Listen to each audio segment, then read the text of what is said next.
हर एक मनुष्य अपने जीवन में 3 आयामों के साथ इस धरती पर आता है। शारीरिक, मानसिक और भावनात्मक। अगर आपके जीवन में चतुर्थ आयाम की जो अवस्था प्राप्त होने लगे, और वो चतुर्थ आयाम की अवस्था होती क्या है?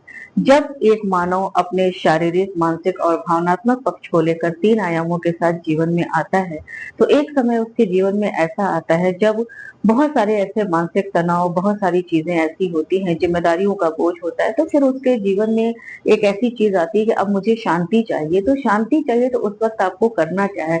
तब उस वक्त इंसान के अंदर एक उसकी चेतना जागृत होती है और उसे लगता है कि हमें ध्यान की अवस्था में उतर जाना चाहिए। हमें अपने तनाव को कम करने के लिए ध्यान की अवस्था में जब हम उतरते हैं, तो उसको कहा जाता है कि आप चतुर्थ आयाम की तरफ जा रहे हैं।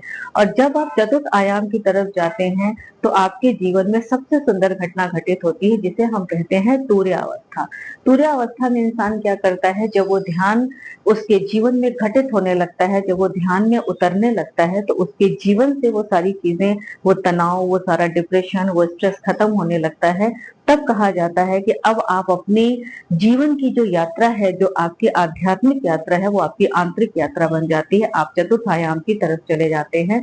और जब आप चतुर्थ आयाम की तरफ जाते हैं, तो आपके जीवन में एक बहुत सुंदर घटना घटित होती है कि आपके जीवन में ध्यान घटित होने लगता है। आप ध्यान करते नहीं हैं, आप ध्यान में रहने का प्रयास करते हैं। तो इसलिए अगर आप अपनी मानव चेतना में आकर के अपनी चेतना को जागृत करना चाहते हैं, तो 3 आयामों से ऊपर जाकर के आपको अपने चतुर्थ आयाम को प्राप्त करना होगा। तब आप अपने जीवन में तुर्यावस्था को प्राप्त कर पाएंगे और ध्यान आपके जीवन में घटित होने लगेगा।